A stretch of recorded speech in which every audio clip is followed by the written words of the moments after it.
እንደምን አረፈዳችሁ። ባህሪው በሆነው ህብረት በእንዲህ መልኩ የሰበሰበን እግዚአብሔር አብ፣ እግዚአብሔር ወልድና እግዚአብሔር መንፈስ ቅዱስ የተመሰገነ ይሁን። እንኳን ለ2018 የፍልሰታ ማርያም ጾም ሱባኤ በሰላም አደረሰን፣ በሰላም አደረሳችሁ።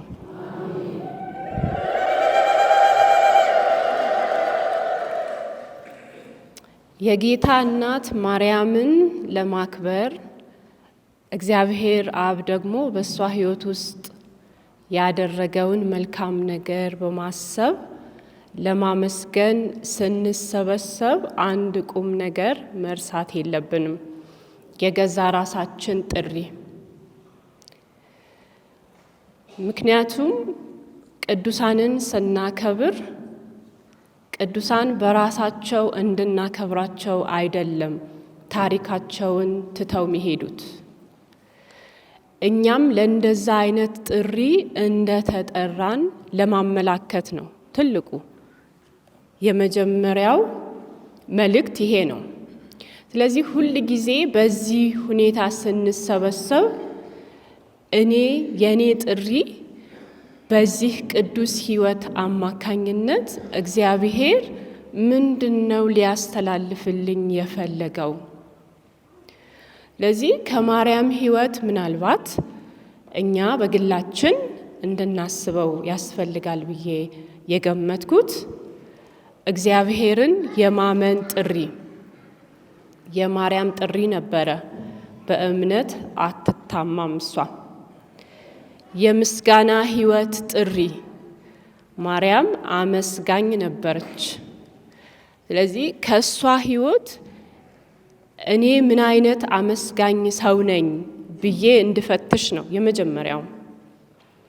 ጸንቶ የመቆም ጥሪ ማርያም መስቀል ስር የጸናች ትልቅ ሴት ናት። የእግዚአብሔር ጸጋ አብሯት ነበረ። የጌታ እናት ስለሆነች ነው ብለን ብዙ ምክንያት ልንደረድር እንችላለን። ከዛ በፊት ግን ማርያም ሰው ናት፣ እንደኛ ሰው ናት። ለበለጠ ጸጋ የተጠራች ሰው ናት፣ እውነት ነው። ነገር ግን እኛ ምክንያት እንድንሰጥ አያደርገንም። የራሳችንን ጥሪ እንዳንፈትሽ ምክንያት ሊሆን አይችልም። ስለዚህ እኔ አመስጋኝ ሰው ነኝ ወይ? ሌላኛው በእግዚአብሔር ፈቃድ ውስጥ የመግባት ጥሪ ምንድን ነው? የእግዚአብሔር ፈቃድ እንግዲህ ሰፊ ነገር ሊሆን ይችላል። የእግዚአብሔር ፈቃድ እኔ የምፈልገው ነገር ላይሆን ይችላል። ማርያም የእግዚአብሔርን ፈቃድ እንድትቀበል ስትጠራ ሌላ ፈቃድ፣ ሌላ እቅድ ነበራት። ታሪኩን እናውቀዋለን። ነገር ግን ለእግዚአብሔር ፈቃድ ክፍት እንዳትሆን አላሰራትም የገዛ ራሷ ፈቃድ። ይሄ ጥሪ ለኔም ዛሬ እግዚአብሔር ያቀርባል በየዕለት ሕይወቴ። ያንን መፈተሽ አስፈላጊ ነው። ሌላው ለክርስትናዬ በኃላፊነት መልስ የመስጠት ጥሪ። እንግዲህ ርዕሱ ይሄ ነው። ቅድም እህቴ ስትል ነበረ የዛሬ ርዕሳችን ለክርስትናችን መልስ መስጠት ተስኖናል። ከዛ አንድ ቃል ነበረ መጨረሻ ላይ ጌታ ሆይ ማረን የሚል ነው ለእኔ የተሰጠኝ ርዕስ።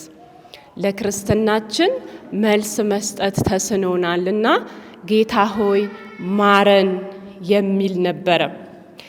ስለዚህ ማርያም እነዚህ ሁሉ ጥሪዎች ካለፈች እኔም ጥሪዬን መፈተሽ አለብኝ ማለት ነው። ማርያምን ለማክበር በሱባኤ በጾም በጸሎት ስተጋ አንድ ግብ ይዤ መሆን አለበት። በዓላማ ነው ሰው አይደለም የሚንቀሳቀሰው። ሰው በባህሪው ምክንያታዊ ፍጡር ነው በተፈጥሮ ራሱ። ስለዚህ ለምንድን ነው እኔ 15 ቀን ሙሉ ጾም ጸሎት የያዝኩት?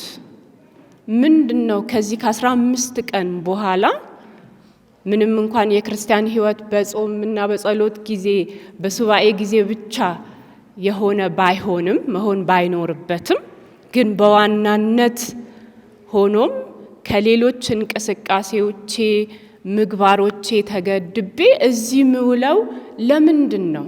ምን አስፈለገም? ስለዚህ ምናልባት እያንዳንዳችን ምናልባት ጥሪዬን ለመፈተሽም ጭምር ነው።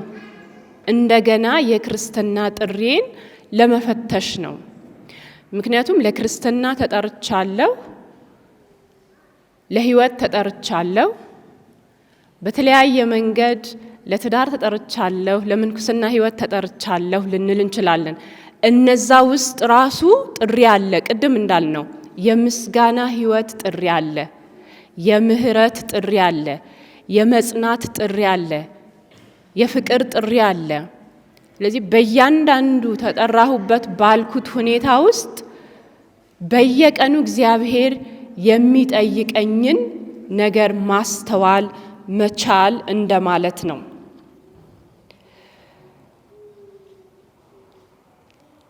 ለዛሬው እንድናስተነትንበት የተሰጠን ጌታ ሆይ ማረን የሚለው ቃል ከመዝሙረ ዳዊት 6 ከቁጥር 1 እስከ 10 ባለው ተመስርተን እንድናስተነትን ነው የተጋበዝ ነው። እንዲህ ይላል፣ አቤቱ በቁጣህ አትቅሰፈኝ፣ በመዓትህም አትግሰጸኝ።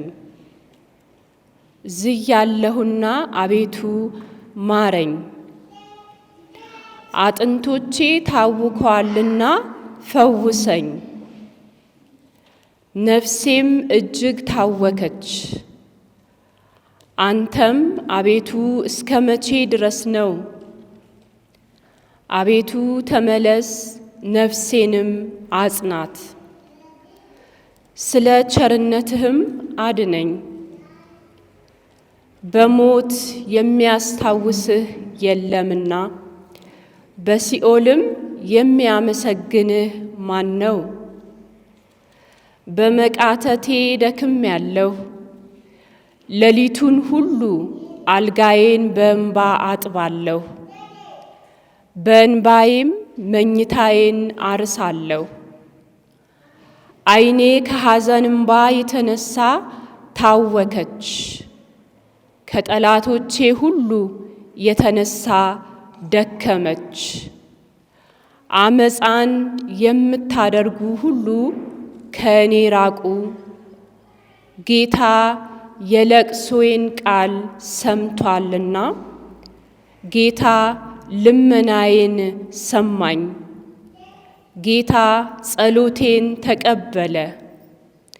ጠላቶቼ ሁሉ ይፈሩ፣ እጅግም ይጎስቁሉ፣ ወደ ኋላቸውም ይመለሱ፣ በፍጥነትም ይፈሩ።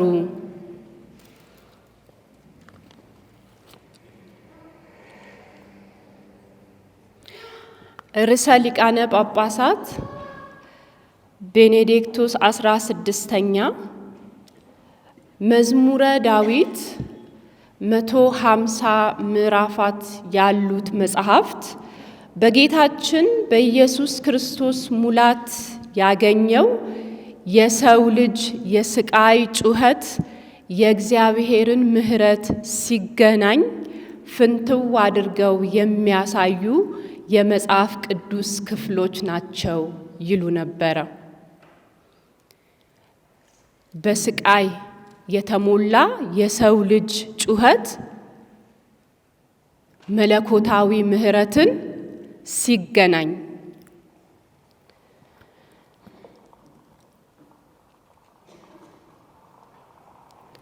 ርዕሳችን እንዳንረሳው ለክርስትናችን መልስ መስጠት ተስኖናልና ጌታ ሆይ ማረን። እያንዳንዳችን ለሌሎች የምናሳየው ገጽታ አለን። ራሳችን የምናውቀው ገጽታ አለን። እግዚአብሔር ብቻ የሚያውቀው ገጽታ አለን። ከሁሉም የበለጠው ሚስጥረኛው ክፍላችን እግዚአብሔር የሚያውቀው ገጽታችን ነው። ወደዚህ እውነት መመለስና ለእግዚአብሔር በእውነት መከፈት ግን እርሱን ማወቅ ይጠይቃል። ዳዊት ቀደም ሲል ያቀረበው ጸሎት አይነት ክብደት ያለው ጸሎት፣ ከነፍስ የሆነ ጸሎት ወደ እግዚአብሔር ፊት ይዞ ለመቅረብ እግዚአብሔርን በእርግጥ ማወቅ አስፈላጊና የመጀመሪያ ነገር ነው። ሰው ሕይወቱን ለሚያውቀው፣ ለሚያምነው፣ ልቡን በደህንነት ሊያሳርፍለት ለሚችለው ነው የሚከፍተው። በሰውኛ ራሱ ብናየው ለማናምነው ሰው፣ ለማናውቀው ሰው ይረዳናል ወይም ይረዳኛል ብለን ለማናምነው ሰው ውስጣችንን አንከፍትም። ስለዚህ ዳዊት ይህን ያህል ግልጥልጥ አድርጎ እርቃኑ የቆመ እስኪመስል ድረስ ውስጡን በቃላት የሚገልጸው ከመታመኑ እና ከማወቁ፣ እግዚአብሔርን ከማወቁ የተነሳ ነው። እግዚአብሔርን በትክክል ሳናውቀው በሙሉ ልባችን በእርሱ መታመን ከባድ ነው። ልባችን ለእርሱ መክፈት አይቀልም፣ እንደምናስበው አይደለም። እዚህ ቁጭ ስላልን በእንዲህ መልኩ ስለተሰበሰብን ልባችን ለእግዚአብሔር ከፈትን ማለት አያስደፍርም። ሙከራ ላይ ልንሆን እንችላለን፣ ግን እንደዚህ ቀላል ነገር አይደለም። ልብ መክፈት ለእግዚአብሔር እናየዋለን አሁን በዳዊት የጸሎት ሂደት ውስጥ። ስለዚህ የመንፈሳዊ ጉዞአችን አንዱ መሰረታዊው ነገር የሚጀምረው እግዚአብሔርን በማወቅ ነው። ምን አይነት እውቀት? የሚያምን እውቀት። ምክንያቱም እግዚአብሔርን አውቆ መጨረስ ስለማይቻል እኛ እንደምናስበው አይነት እውቀት እያልን አይደለም። የሚያምን እውቀት። ከዛስ ይሄ እውቀት ለመታወቅ የሚፈቅድ እውቀት፣ በእግዚአብሔር ለመታወቅ የሚፈቅድ እውቀት። ስለዚህ እኔ አለኝ ወይ? ይሄን እየፈተሽን ነው መሄድ ያለብን። እርሱ ማን እንደሆነ፣ ለኔ ያለው ፍቅር፣ የምህረቱ ጥልቀት፣ ባህሪውን ማወቅ እንደማለት ነው።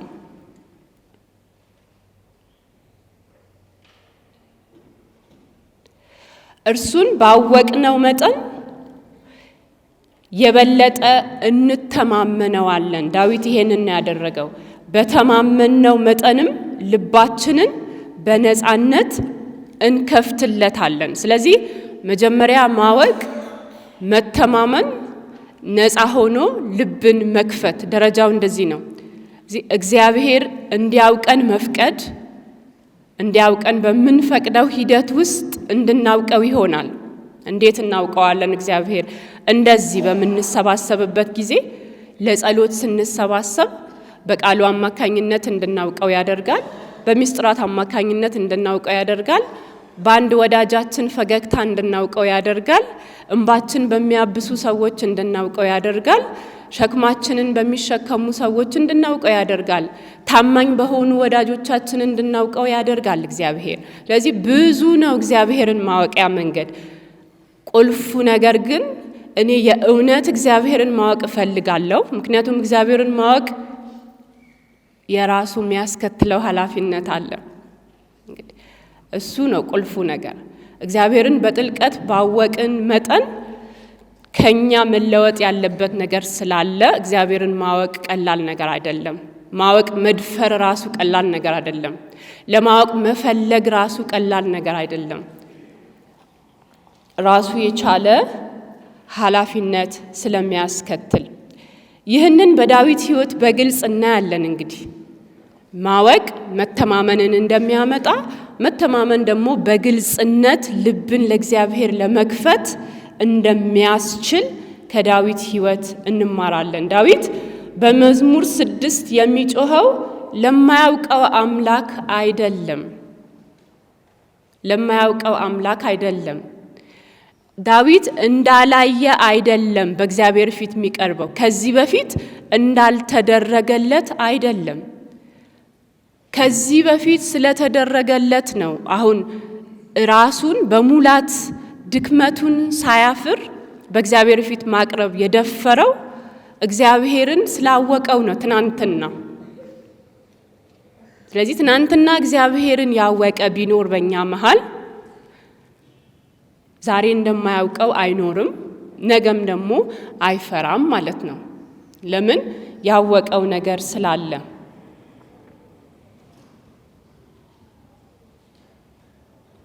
እርሱ ከእግዚአብሔር ጋር የግል ግንኙነት ያለው ሰው ነው ዳዊት። ህብረት ጥሩ ነገር ነው። በሱባኤ ስም መሰብሰብ ጥሩ ነው። መጾም አንድ ላይ ጥሩ ነው። አብሮ ማምለክ ጥሩ ነገር ነው።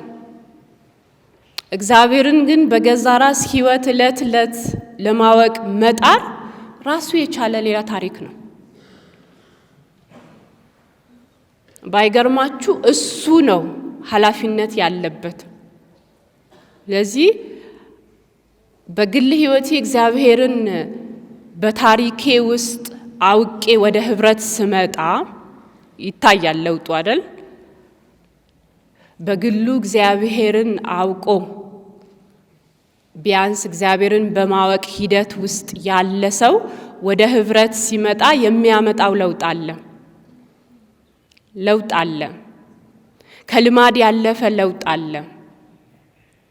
ከድግግሞሽ ያለፈ ለውጥ አለ። እምቢ ይላል እግዚአብሔርን ያወቀ ሰው። እምቢ ለልማድ እምቢ፣ አይ በልማድ ሳይሆን እኔ ለለውጥ ነው የምሰበሰበው ይላልና እንግዲህ ለክርስትናችን መልስ መስጠት ተስኖናል የሚለው ነገር እኔ በህብረት ባይሆን እመርጣለሁ። በህብረት ባንለው መጀመሪያ በግሌ ለክርስትናዬ መልስ መስጠት ተስኖኛልና ጌታ ሆይ ማረኝ፣ ከዛ ወደ ህብረት ይመጣል። ምክንያቱም ክርስትና የጅምላ ጉዳይ አይደለም። እያንዳንዳችን ቅድም እንዳልኩት እግዚአብሔርን በማወቃችን መጠን የምናፈራበት ትልቅ ኃላፊነት ነው እንጂ አንዱ በሌላ ጉያ ስር የሚደበቅበት አይደለም ክርስትናው። ስለዚህ ክርስትና የግል ኃላፊነት ስለሚጠይቅ የዳዊት ከእግዚአብሔር ጋር ያለው ጥልቅ ትስስርና መተዋወቅ ዳዊት ውስንነቱን እንዲረዳ አድርጎታል። በደስታውም፣ በጦርነቱም፣ በፍርሃቱም፣ በመውደቁም ጊዜ እግዚአብሔርን አውቋል ዳዊት። በስኬቱ ጊዜ ብቻ አይደለም። ስለዚህ በስቃዩ ጊዜ ከእርሱ አይሸሽም። እግዚአብሔርን እንደሚያስፈራ አምላክ አያየውም ዳዊት፣ ያውቀዋል። መተዋወቅ ሀፍረትን ያስወግድ የለም አደለ? እውነተኛ ፍቅር ፍርሃትን አውልቆ ይጥላል ይላል ሐዋርያው ጳውሎስ። ፍቅር የሚጀምረው ግን ስናውቅ ነው። የማናውቀው ነገር እንዴት ልናፈቅር እንችላለን? እንዴት ሰው የማያውቀውን ነገር ያፈቅራል? አፈቅራለሁ ካለ እስኪ አንድ ነገር ንገረኝ እንድታፈቅር ያደረገህ ብል እንኳን መንገር የማልችልበት የእውቀት ደረጃ ላይ ካለሁ እንዴት አፈቀርኩ ልል እችላለሁ? አይቻልም። ይጣረሳል። ስለዚህ እግዚአብሔርን ማፍቀራችን ከሆነ እዚህ የሰበሰበን እግዚአብሔርን ምን ያህል አውቀዋለሁ የሚለው ጥያቄ መሰረታዊ ነገር ነው ለአንድ ክርስቲያን የለውጥ ጉዞ። ስለዚህ የዳዊትን ጸሎት ስናሰላስል የምንጠይቀው ይህ ነው። እኔ የምታመነውን እግዚአብሔር እውነት አውቀዋለሁ? ይሄ የምዘምርለት፣ ይሄ ማመሰግነው፣ ይሄ እልልምለት፣ ይሄ ማመልከው፣ ይሄ መንበረከክለት፣ በስሙ የምምል ከሱ በላይ ትልቅ ማሰብ የማይቻለኝ አምላክ የእውነት ማወቅ ጀምሬያለሁ ብዬ አስባለሁ። እርሱን እንደ አባቴ እንደሚወደኝና እንደማይተወኝ አምነዋለሁ። ስለዚህስ በፊቱ ራሴን በእውነት መክፈት እችላለሁ፣ ምንም ሳልሸሽግ። እነዚህ ጥያቄዎች ከህሊናው ጋር በእርግጥ የተገናኘ ሰው በድፍረት የሚጠይቃቸው ጥያቄዎች ናቸው። ሳይሸሽ መዝሙር 6 ዳዊት በእግዚአብሔር ፊት ምንም ሳይሸፍን የውስጡን ሁኔታ የሚያቀርብበት ጸሎት ነው የሰማነው፣ ሌላ ነገር አይደለም። አንድ በእግዚአብሔር የታመነ ሰው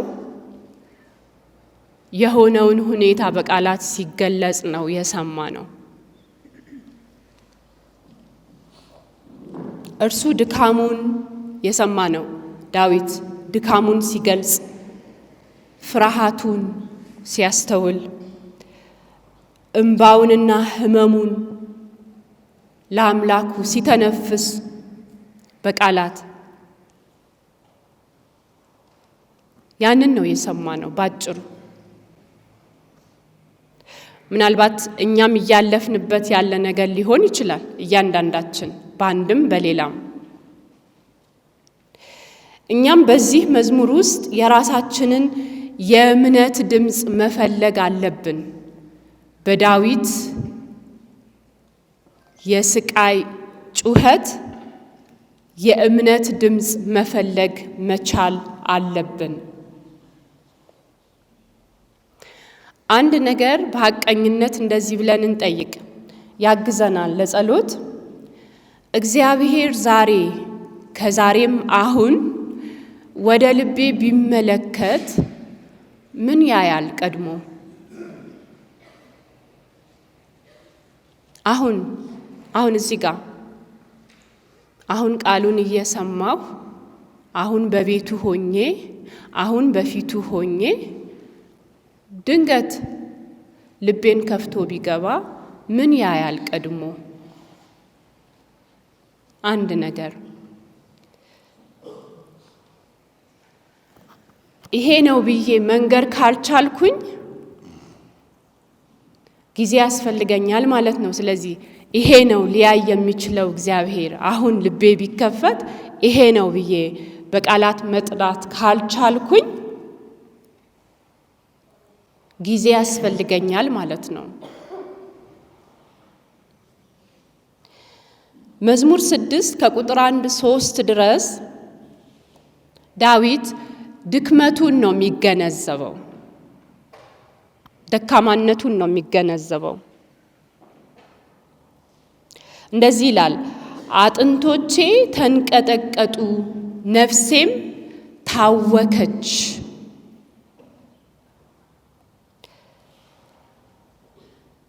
ቅዱስ ዮሐንስ ክሪሶስቶም የተባለው የቤተ ክርስቲያን አባት የገዛ ራስን ድካም መገንዘብ ከመንፈሳዊ ትዕቢት ይጠብቃል።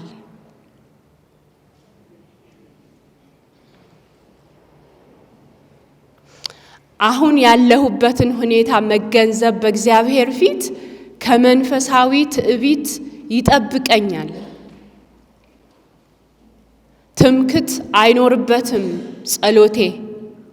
ምናልባት እዚህ መሆኔ፣ ምናልባት በሱባኤ መሰንበቴ፣ ምናልባት ቤተ ክርስቲያን ማዘውተሬ፣ ምናልባት መዘመር መቻሌ፣ ምናልባት ድምፄም ማማሩ በአገልግሎት ላይ የቆመ የትህትና መስዋዕት ይሆናል እንጂ የመታበይ ምንጭ አይሆንም ነው። ስለዚህ ድካምን መገንዘብ በእግዚአብሔር ፊት። ዳዊት ያለበትን ሕመም አይክድም። የሚገኝበትን ሕመም አይክድም። የውስጥ ድካሙን ይገነዘባል። ከዚያም አውጥቶ ይናገረዋል፣ ይናዘዘዋል ማለት ነው። እንዲህ ይሰማኛል፣ እንዲህ ሆኛለሁ ብሎ አውጥቶ ይናዘዛል።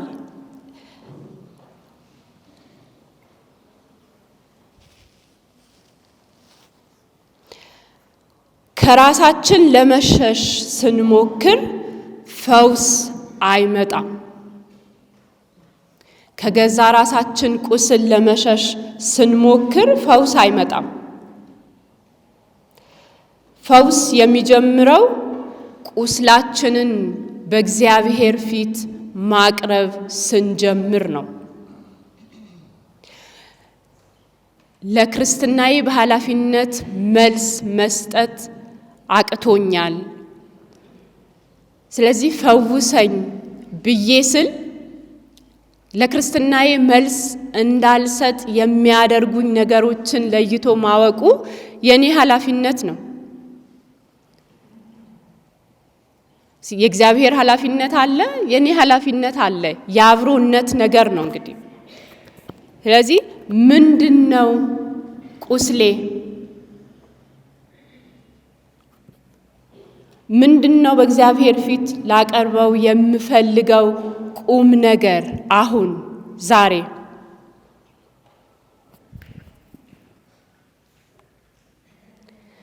በውስጤ የሚደክመኝ ነገር ምንድነው? ለክርስትናዬ ኃላፊነት ለመስጠት ስነሳሳ እንቅፋት የሚሆንብኝ ነገር ምንድነው? ገና ሳልጀምረው የሚያደክመኝ ጉዳይ ምንድነው? ከየት ነው የሚመጣው? እንዳልመሰክር የሚያደርገኝ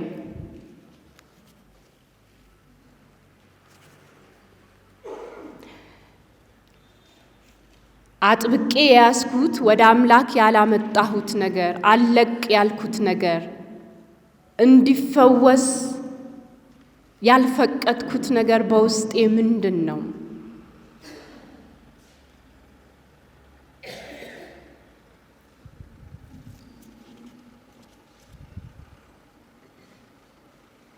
እነዚህ ጥያቄዎች የሚያግዙን ወደ ውስጣችን ለመግባት ያለንበትን ሁኔታ ለመፈተሽ ነው። ሁለተኛው ከቁጥር 4 እስከ 7 ባለው ዳዊት ሕመሙን ወደ እግዚአብሔር ያመጣል። መጀመሪያ ይገነዘባል ያለበትን ነገር። እንዲህ ነገር አሞኛል አይደል ምንለው? ወደ ሐኪም ሄደን ነው አይደለም? እንዲህ አሞኛል። ምንድነው ፈልገን ምን ሄደው? መድኃኒት። ስለዚህ ዳዊትም ይሄ ነው ያደረገው። ስንገነዘብ፣ ድካማችን ስንገነዘብ በእግዚአብሔር ፊት ያመመንን ነገር እንነግረዋለን ማለት ነው። ይሄን አሞኛል፣ ማታ በዚህ ታምሜ ነው ያደርኩት፣ እንቅልፍ አልተኛሁም እያልን እንደምንዘረዝረው ሐኪም ጋር ሄደን በእግዚአብሔር ፊትም ስንቀርብ ይሄንን አሞኛል መገንዘብ፣ ድካማችንን መገንዘብ፣ ለይቶ ማወቅ፣ መጥራት። ለምሳሌ እኔ በይቅርታ አሞኛል፣ ይቅር ማለት አልችልም። አንድ ሕመም ነው አይደለ? በስሙ ለመጥራት ያህል እኔ ስለ ሰላም አወራለሁኝ እንጂ ለሰላም አስተዋጽኦ ለማድረግ ራሴ ይከብደኛል። 2 ሌላ በሽታ። እንደዚህ እያልን ነው ምንጠራው። እኔ በክርስትናዬ ጠንካራ ሆኜ ስለሚሰማኝ ደካሞችን ጥሩ ክርስቲያኖች እንዳልሆኑ ነው ማየው ቶሎ ብዬ። 3 ሌላ በሽታ።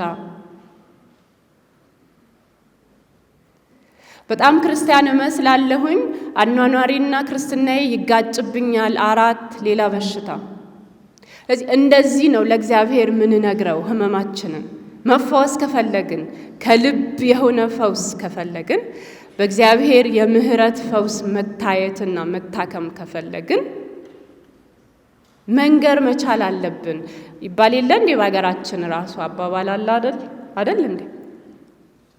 በሽታውን ያልተናገረ መድኃኒት አይገኝለትም። በእግዚአብሔር ፊት ስንቀርብ እሱ ያቀኝ የለ እንዴ እንላለን። እውነት ነው፣ እግዚአብሔር ያውቀናል። ገና የማናቀው ነገራችንም ያውቃል፣ እንኳን የምናቀው ይቅርና። ልክ ነው።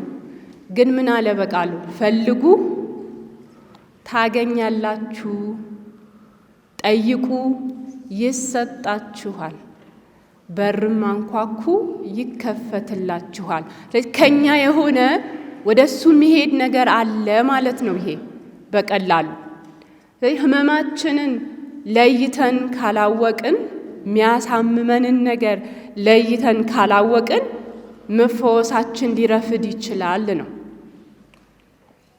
ዳዊት እንዳደረገው አንድ በአንድ መቁጠር፣ ህመሜን ወደ እግዚአብሔር ማቅረብ፣ ከእግዚአብሔር አለመሸሽ።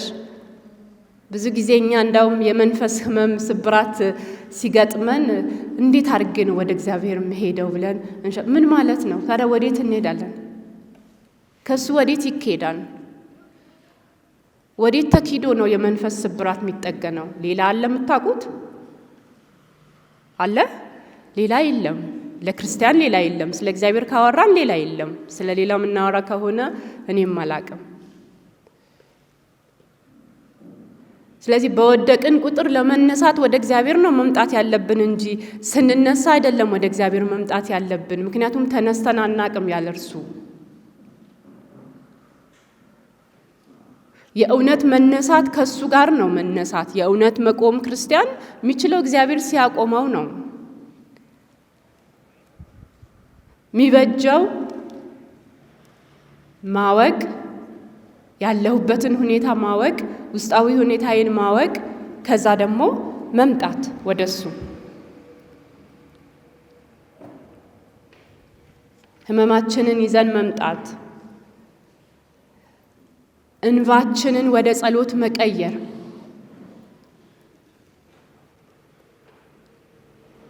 ቅድም የጠቀስኩላችሁ ቅዱስ ዮሐንስ ክሪሶስቶም የሚባሉ የቤተ ክርስቲያን አባት እንባ የቆሰለች ነፍስን ይፈውሳል፣ የነፍስ መድኃኒት ነው እንባ። ሰው ያለበትን ሁኔታ ሲቀበል ነው የሚያነባው። ካለበት ሁኔታ ጋር ሲገናኝ ነው ሰው እንባ የሚባለው ነገር የሚከሰተው። ያለበትን ሁኔታ ሲክድ አይደለም። ያለበት ሁኔታ ምንለው በዚህ መንፈሳዊ ሁኔታው፣ ውስጣዊ ሁኔታው ማለታችን ነው።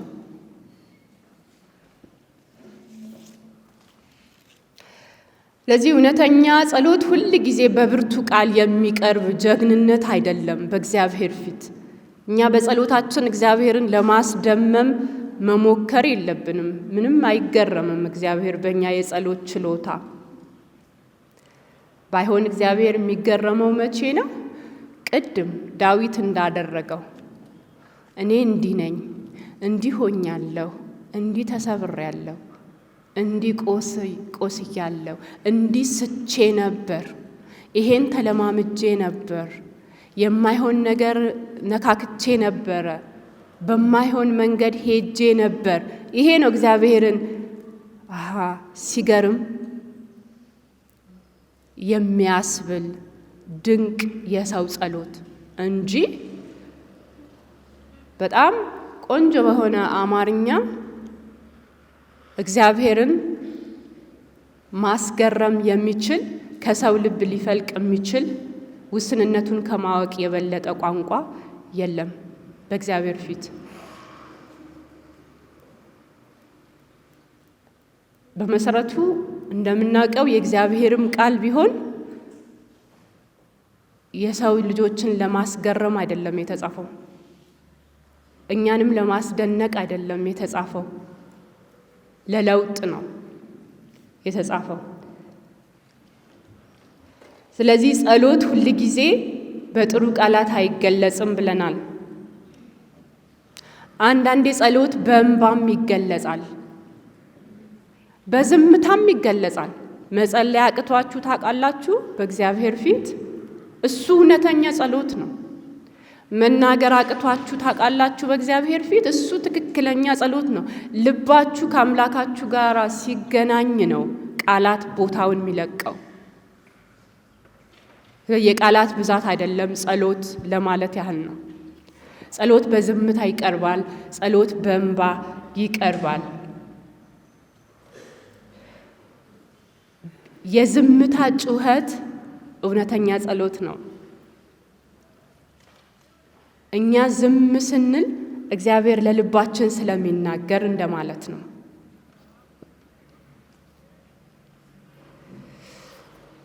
እንባ ደግሞ ጸጸት ነው። ጸጸት ደግሞ ትልቅ ጸሎት ነው በእግዚአብሔር ፊት።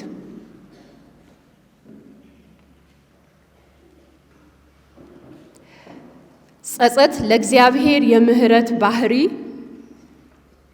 እውቅና መስጠት ማለት ነው። አንድ ሰው ሲጸጸት ይመለሳል አይደለ? ተጸጽቶ ብቻ አይቀርም መቼም።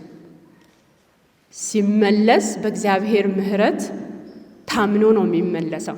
ስለዚህ እግዚአብሔር ባህሪው መሐሪ እንደሆነ እውቅና እየሰጠ ይሄዳል ማለት ነው በተጸጸተ ቁጥር።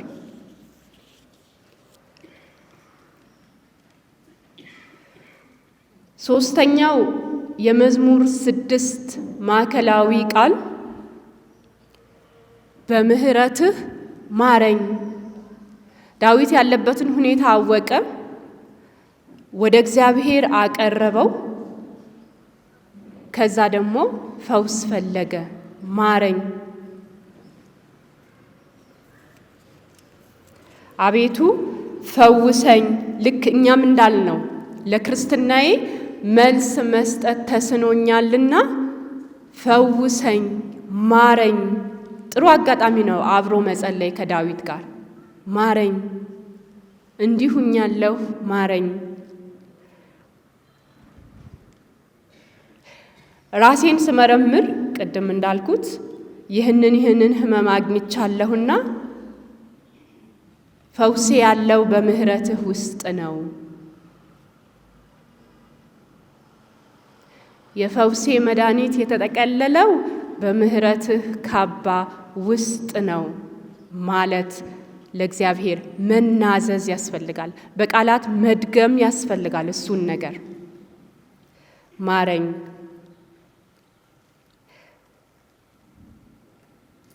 የእግዚአብሔር ምህረት ደካማውን የሚያበረታ፣ የቆሰለውን የሚፈውስ፣ የሳተውን የሚመልስ ነው።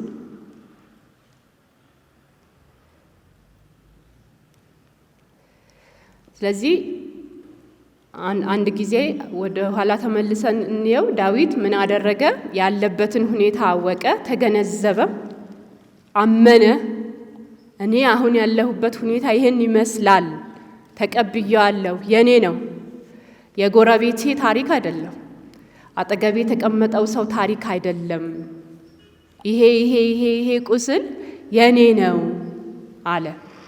አንድ ስለዚህ ወደ ሌላ ቦታ ብወስደው ስለማይታከም አመጣሁት፣ አመንኩ፣ እጄን ሰጠሁ።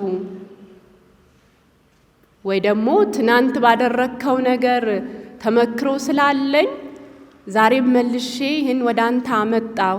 ሁለተኛ ማረኝ፣ ምክንያቱም ምህረትህን አይቻለሁ፣ ይፈውሳል። 3 አሁን ዳዊት ቋንቋውን ይቀይራል። አይታችሁ እንደሆነ ከቁጥር 8 እስከ 10 9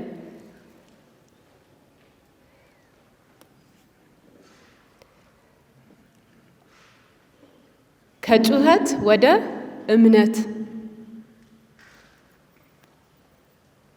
ሁል ጊዜ እንደዚህ ሆኛለሁ፣ እንዲቆስያለሁ፣ እንደዚህ ነው ሳይሆን ስለማምንህ ስላየሁህ መጀመሪያ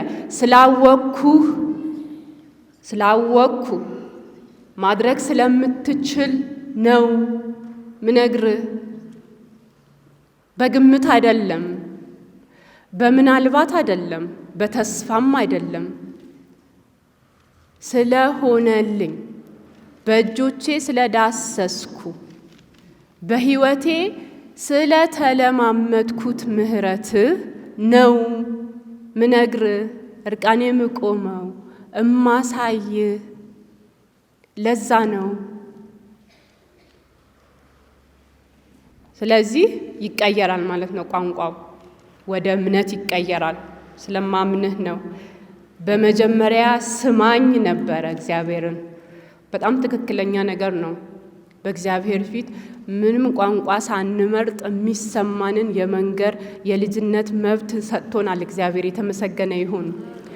በልጁ በክርስቶስ ያለምንም ሀፍረት ከኛ የሆነ ስለሌለ የእውነተኛ መልካችን ይዘን የምንቀርበው በክርስቶስ ነው። ስለዚህ ምንም የሚያስፈራን ነገር የለም።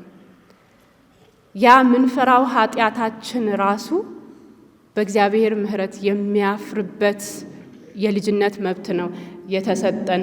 ስንጠቀመው ነው። ስለዚህ ዳዊት ከስማኝ ጩኸት እግዚአብሔር የጸሎቴን ድምፅ ሰምቷል ብሎ በእምነት ይቆማል። የነበረበት ሁኔታ ስለተቀየረ አይደለም። መቼም አሁን በ5 ደቂቃ ውስጥ ሁሉም ነገር ተቀይሮ አይደለም። በአንድ ምዕራፍ ውስጥ ያነበብነው ነገር ነው። ያ ሁሉ አጥንቶቼ ደቀዋል ሲል የነበረው አሁን ደግሞ አምንሃለሁ ሲል በአንዴ ሁሉም ነገር ስለተቀየረ ሳይሆን የዳዊት የተቀየረው ምኑ ነው? የልቡ አቋም ነው የተቀየረው። የዳዊት ነገሮች አይደሉም የተቀየሩት።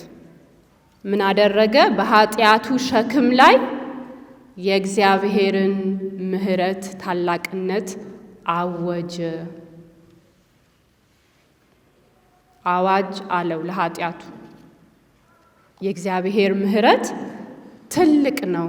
አንተ ያሸነፍከኝ ቢመስልህ፣ ያሰርከኝ ቢመስልህ፣ ከእግዚአብሔር የለየኸኝ ቢመስልህ እውነት እንዳይመስልህ ነው ነገሩ። እኔ በአንተ ላይ የእግዚአብሔርን ምሕረት አውጅብሃለሁ። ከእግዚአብሔር ምሕረት የበለጠ ኃጢአት አልነበረም፣ የለም፣ አይኖርም። ይሄ ማለት ኃጢአትም ብንሰራ ምንም አይደለም ማለት ስላልሆነ እሱን ለማብራራት ለእናንተ በጣም በእውቀት በተመክሮ ያለፋችሁ ስለሆናችሁ እንደዛ ማለት እንዳልሆነ ግልጽ ነው ለእናንተም። ነገር ግን በኃጢአት ውስጥ ሆነን የእግዚአብሔርን ምሕረት እንዳናሳንስ ነው ለማለት ያህል ነው። እምነት ማለት ስቃይ እንደሌለ ማስመሰል ማለት አይደለም። በስቃይ ውስጥም እግዚአብሔር ከኔ ጋር ነው ብሎ መታመን ነው እምነት ማለት። ይህ ነው የአንድ ክርስቲያን ስቃይ ጥልቅ ትርጉም። አንድ ክርስቲያን ጥልቅ የሆነ ትርጉም ለስቃዩ መስጠት ከፈለገ ስቃዩን በእምነት መፈተሽ ይኖርበታል።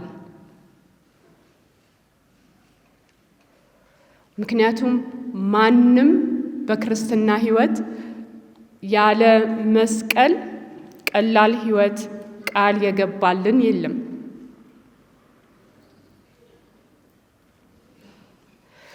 አምስተኛው ነጥብ ከተቀበልነው ምሕረት ወደ ሌሎች ምሕረት መሻገር። እንግዲህ አይተናል፣ ራሳችንን ያለንበት ሁኔታ አውቀናል። እንደ ዳዊት ከዳዊት ጋር ወደ እግዚአብሔር አምጥተነዋል። ለፈውስ በእግዚአብሔር ምሕረት ተፈውሷል። የተፈወሰ ሰው ይዞ የሚወጣው ነገር አለ። መጀመሪያ እንዳልነው እያንዳንዱ የምንሰማው ነገር ኃላፊነት ያለው ነገር ነው። ከኛ የሚፈልገው ነገር አለ። ከመማር ወደ መማር መሻገር አለበት። ይሄ የምናውጀው የእግዚአብሔር ምሕረት በተጨባጭ ሌሎችን በመማር መታየት መቻል አለበት። በነገራችን ላይ አንድ ክርስቲያን በትክክል ክርስትናውን መመስከር ከፈለገ የሆነለትን ማካፈል አለበት። ተማርኩ የሚል ሰው፣ በእግዚአብሔር ምሕረት አገኘሁ የሚል ሰው ማለቱ በስራው የሚያረጋግጠው ከሌሎች ጋር በምሕረት መኖር ሲችል ብቻ ነው። ከእግዚአብሔር እንደተማረ ብዙ ንግግር ቢያቀርብ ሳይሆን እርግጠኛ የሚሆነው ሌሎችን በመማር ሕይወት ውስጥ መግባት ሲችል ነው። ቅድም እንዳልኩት የእግዚአብሔር ቃል ስንሰማ ለግርምት አይደለም የምንሰማው። እኛን ለማስደነቅ አይደለም የሚነበበው የእግዚአብሔር ቃል። እንዴት ጎበዝ ጸሐፊ ነው ልንል አይደለም የእግዚአብሔር ቃል የሚነበበው።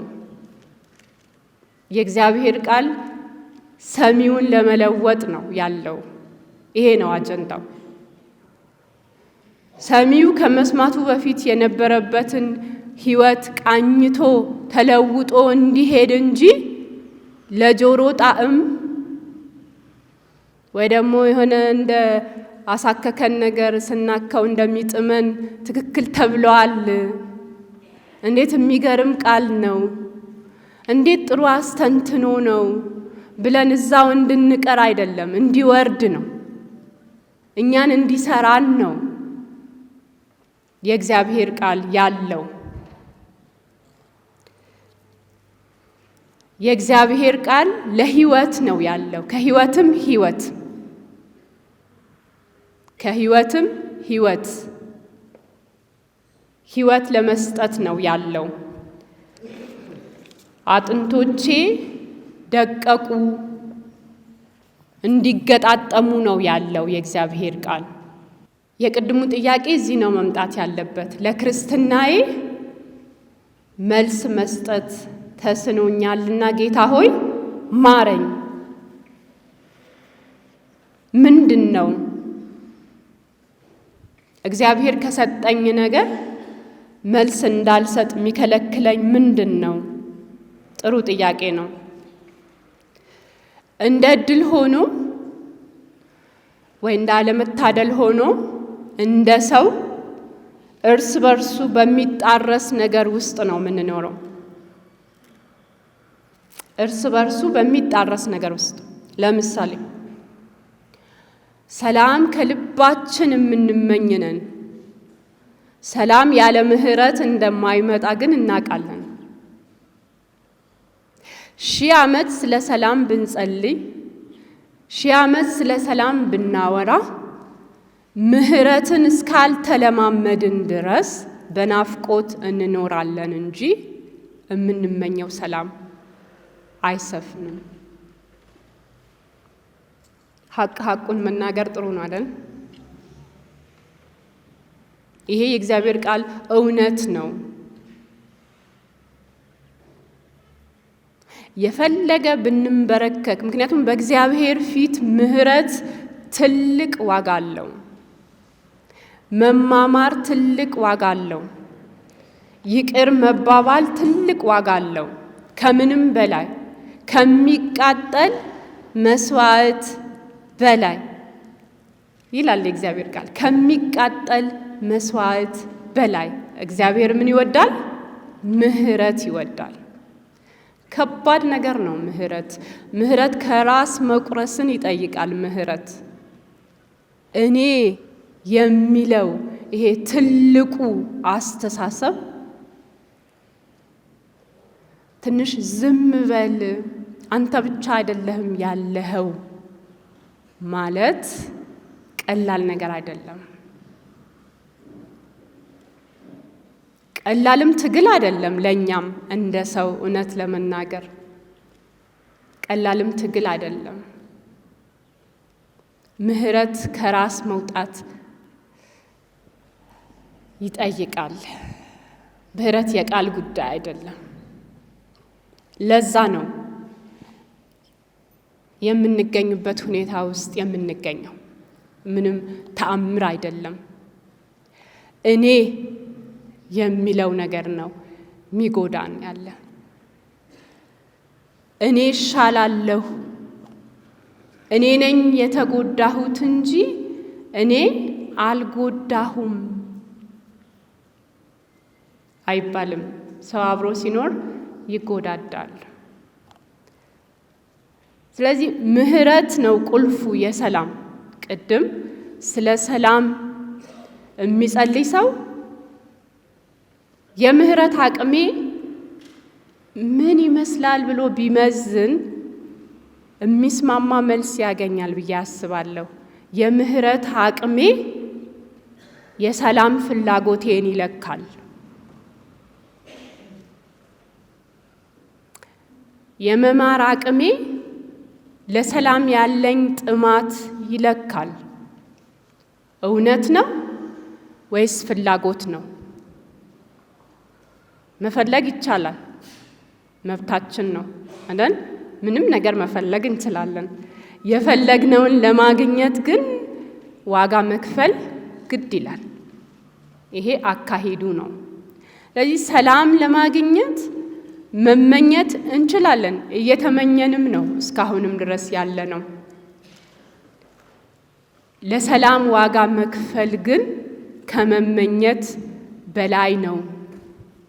ለሰላም ምንከፍለው ውዱ ዋጋ ምህረት ይባላል።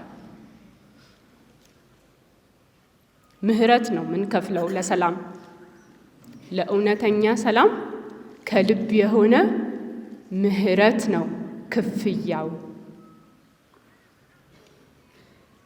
ከዛ ውጪ ሰላም አይኖርም።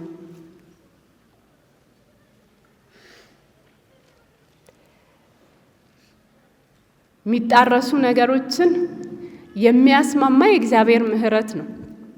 እንግዲህ እኛ ውስጥ እየተጋጩ የሚያስቸግሩን ነገሮች አሉ። እነሱንም ወደ እግዚአብሔር ምህረት ማምጣት ነው።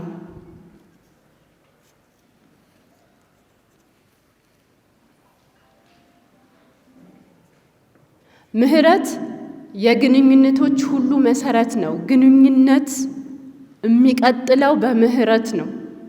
እኛ ከእግዚአብሔር ጋር ያለን ግንኙነት እስካሁን የዘለቀው በእግዚአብሔር የምህረት ታማኝነት ብቻ ነው። ለምህረቱ ታማኝ ስለሆነ ነው የዘለቀው።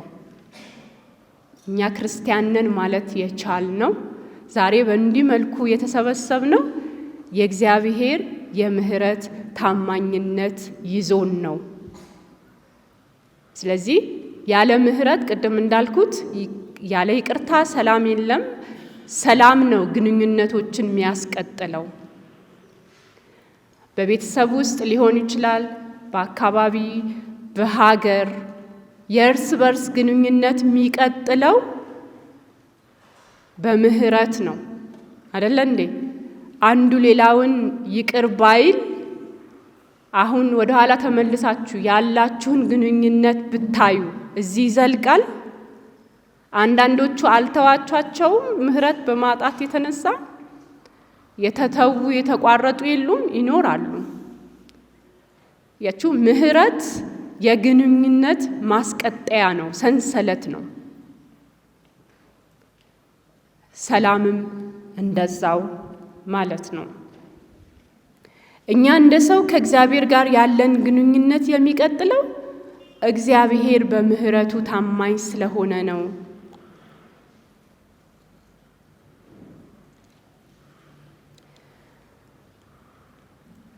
ስለዚህ አንድ ሀሳብ እኔም ከሌሎች ጋር ያለኝ ግንኙነት ማስቀጥለው በምህረት ነው ብዬ ለራሴ መንገር የዛሬው ሀሳብ ቢሆን፣ ይዤው ሄደው ቁም ነገር ቢሆን ያለኝ ግንኙነት ከሰዎች ጋር ማስቀጥለው በምህረት ነው።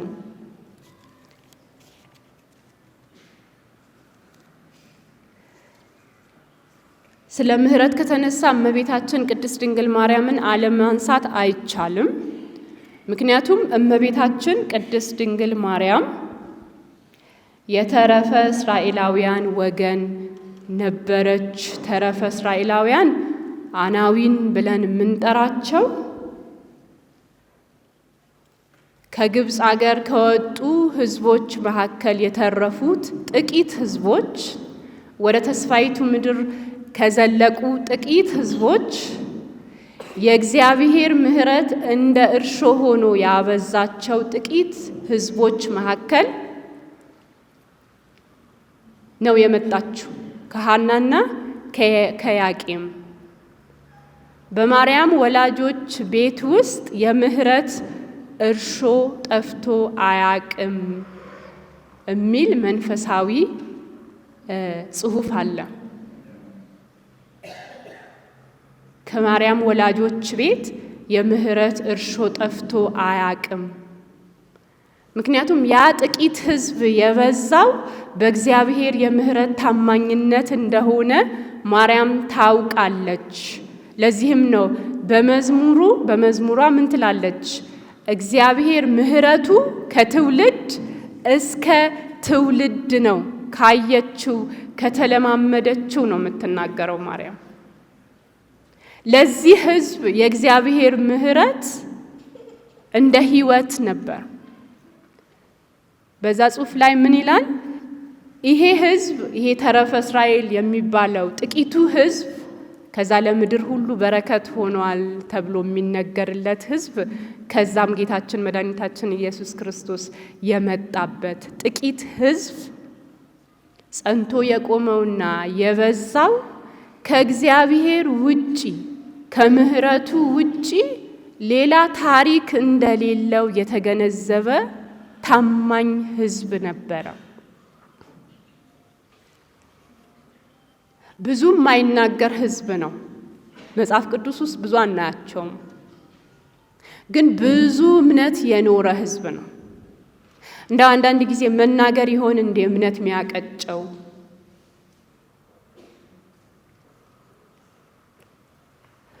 ማርያም እምነቷን የኖረች እንጂ ያልተናገረች ናት። ስለዚህ ምህረት የእግዚአብሔር ምህረት ልክ እኛ እንደ ጥገኞች ነን ብለው ራሳቸውን ይገልጻሉ። ይሄ ሕዝብ በእግዚአብሔር ምህረት ጥገኛ የሆነ ሕዝብ እንደሆነ ያውቃል ራሱ። ስለዚህ የእግዚአብሔር ቸርነት ከፍ ያደርጋል። አቅሙን ያውቃል፣ ውስንነቱን ያውቃል። የተሰጠው ትልቅ ጸጋ ደግሞ እጁ ላይ ያለውን ጸጋ ያውቃል። ይዞ ይወጣል፣ ይመሰክራል፣ እንደዛ ይበዛል። ማርያም ይህንን ሁሉ በቤቷ የኖረች በዝምታ የኖረች በብዙ ጩኸት ሳይሆን ብዙ በማመን የኖረች በብዙ እርግጠኛነት የኖረች የእግዚአብሔርን ምህረት ላይ ማለቴ ነው። ብዙ በመደገፍ የኖረች እሷን ለማክበር ነው የተሰበሰብነው። ስለዚህ ይሄንን እንማራለን። የእግዚአብሔር ምህረት ሕይወት እንደሚሰጠን በማመን ነው እንግዲህ ጸሎታችንን ሱባኤያችንን ምን ቀጥለው ዛሬ የተነሳንበትን እንዳንረሳ። ለክርስትናዬ መልስ መስጠት አቅቶኛል። ምናልባት እንደዛ ብዬ ስጀምር የቱ ጋ ነው ያቃተኝ ብለን ጠይቀን ሊሆን ይችላል። ጥሩ ጥያቄ ነው። ከሰዓት በኋላ ባለን ፕሮግራም ወይ ደግሞ በሚኖረን ቆይታ መጠየቁ ጥሩ ነው። የቱ ጋ ነው ክርስትናዬን ያለ መልስ ያስኬድኩት? ያለ ኃላፊነቴን ያልተወጣሁት የቱ ጋ ነው? እንደ ክርስቲያን በማህበረሰቡ ዘንድ መስጠት ያለብኝ ብርሃን ያልሰጠሁት የቱ ጋ ነው? ካልሰጠሁስ ምንድን ነው የተከሰተው?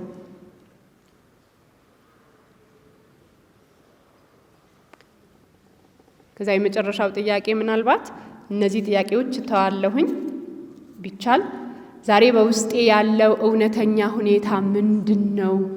ሳልሸሽግ መጠየቅ። የምደብቀው ቁስል ምንድነው? ወይስ አልቆሰልኩም? ህመሜን ወደ እግዚአብሔር በእውነት አቀርባለሁ ወይ? ቁስሌን እንደሚፈውስ አምናለሁ ወይ? በምህረቱ እታመናለሁ ወይ?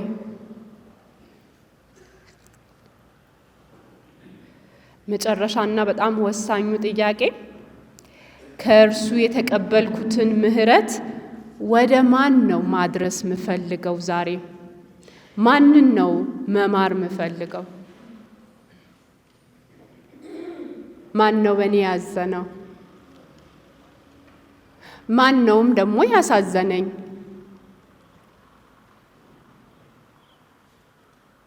እንዲያሳዝነኝ እኔ ምክንያት ሆኛለሁ?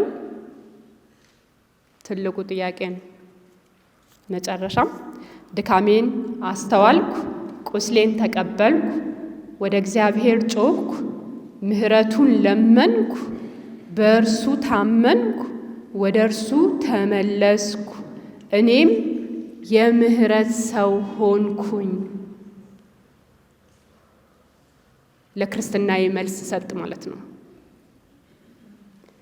ለክርስትናዬ መልስ መስጠት አቅቶኛል ማረኝ ብቻ ብሎ መውጣት ለውጥ አያመጣም። የሚቀጥለው ሳምንትም እንደዛ ልንል እንችላለን። ይቀጥላል፣ ምንም ችግር የለውም። ግን የእውነት ለክርስትናዬ መልስ መስጠት ከፈለግኩ እነዚህን ሂደቶች ማድረግ አለብኝ። እደግመዋለሁ። ድካሜን አስተዋልኩኝ፣ ውስን መሆኔን አወቅኩ። እኔ ሙሉ አይደለሁም ያለ እግዚአብሔር ማመን። ቁስሌን ተቀበልኩ፣ የኔ ነው። ይሄ ነው ያለሁበት ውስጣዊ ሁኔታ፣ ይሄ ነው። እንዲህ ነው። ወደ እግዚአብሔር ጮኽኩኝ፣ ወደ ብቸኛው መፍትሄ። ምህረቱን ለመንኩት፣ ላለሁበት ቁስል ፈውስ ፍቱን መድኃኒት ስለሆነ ለመንኩት። በእርሱም ታመንኩ፣ እንደሚሰማኝ አመንኩት። ምክንያቱም ስለማውቀው ወደ እርሱ ተመለስኩ። ከዛ እዚህ ጋር ነው የሚመጣው ለክርስትናዬ መልስ መስጠት። እኔም የምህረት ሰው ሆንኩኝ። መልስ። ይሄ ሂደት የክርስቲያን ሕይወት ከልማድ ያላቅቃል።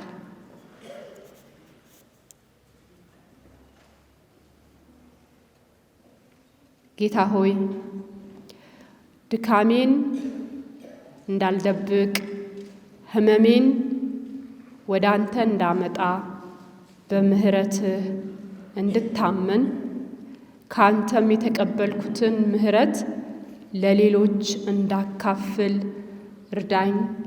አሜን።